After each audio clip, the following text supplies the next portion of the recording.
Assalamualaikum warahmatullahi wabarakatuh. Bismillahirrahmanirrahim.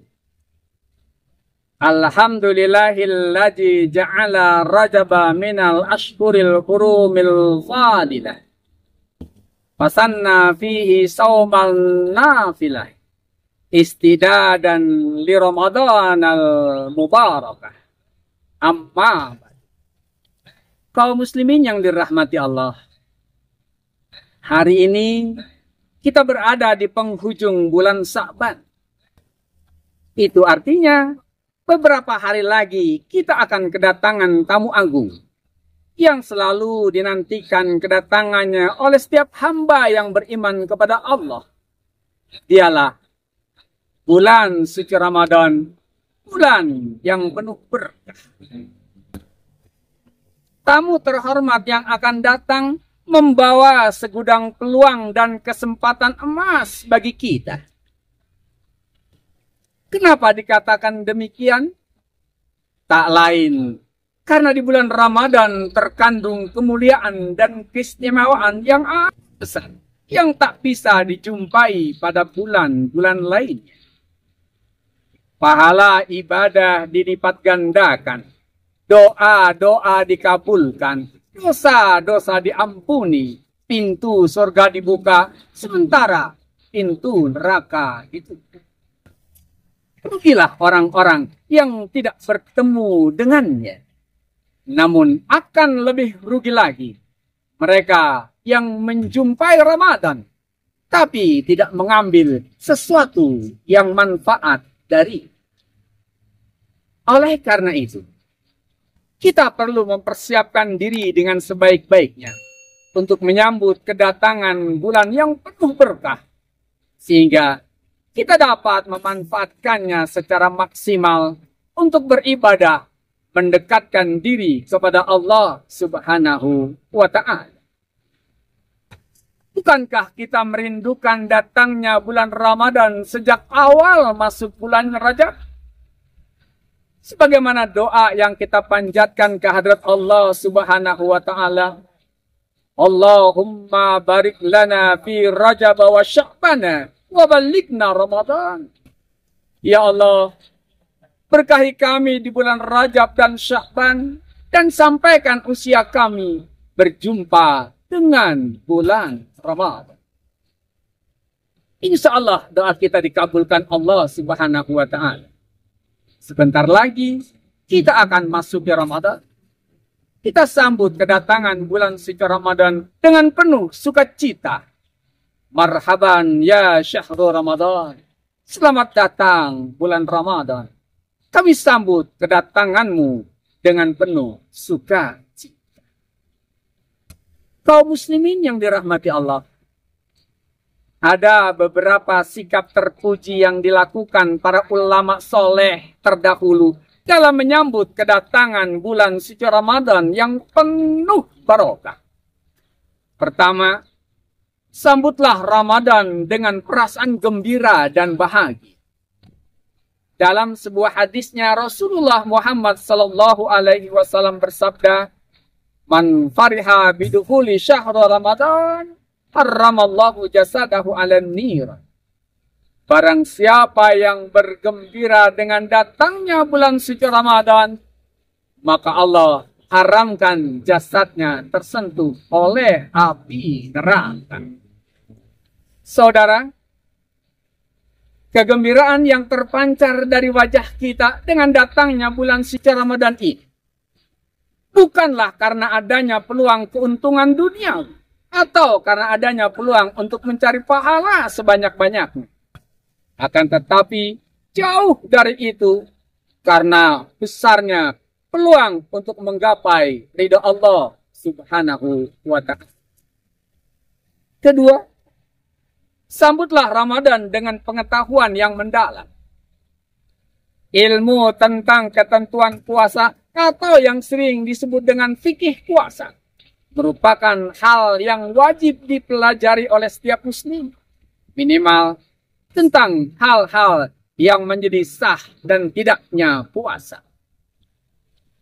Ahmad Ibnu Ruslan dalam kitab Jubatnya mengatakan, wa kullu man bi ghairi ilmi ya'malu a'maluhu mardudatun la tuqbal. Amal yang tidak didasari ilmunya niscaya tertolaklah.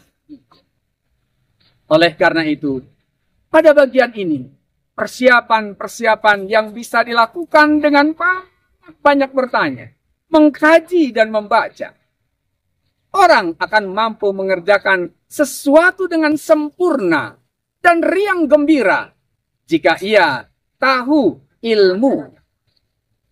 Ketiga, sambutlah Ramadan dengan memperbanyak doa.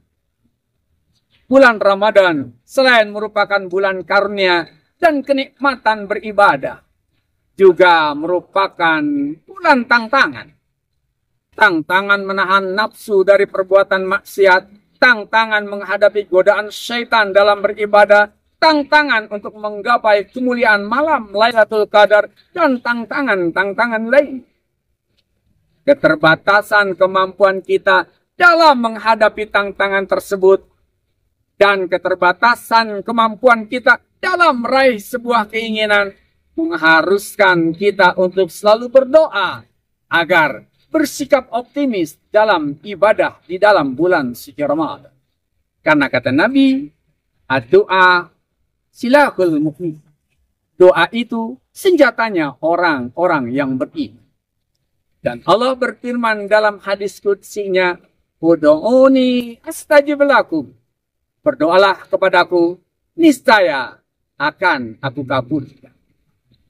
Keempat, sambutlah Ramadan dengan tekad yang kuat dan planning yang matang. Niat atau azam adalah bahasa lain dari planning dan perencanaan. Planning yang benar dalam mengisi Ramadan bukan hanya sekedar merencanakan menu makanan dan pakaian untuk Ramadan, tapi lebih diarahkan kepada perencanaan yang matang untuk meningkatkan kualitas ibadah kita kepada Allah Subhanahu wa Ta'ala. Yang kelima, persiapkan ruh dan jasad kita.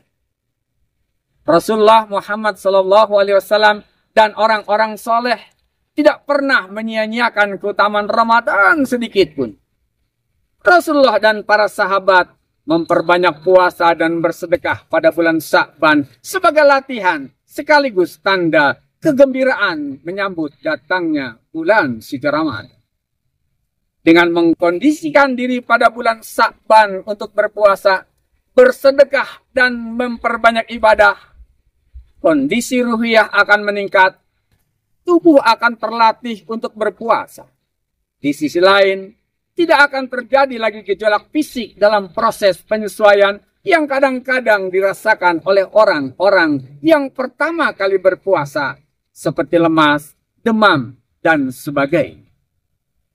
Keenam, persiapkan finansial atau materi. Persiapan materi di sini bukan dimaksudkan untuk membeli kebutuhan berbuka dan sahur yang mewah dan mahal. Bahkan kadang terkesan berlebihan. Tapi finansial yang dimaksud adalah diperuntukkan untuk menopang ibadah kepada Allah Subhanahu wa Ta'ala. Bulan Ramadan merupakan bulan mua'asah, bulan santunan, bulan pelipur lara. Sangat dianjurkan memberi santunan kepada orang lain.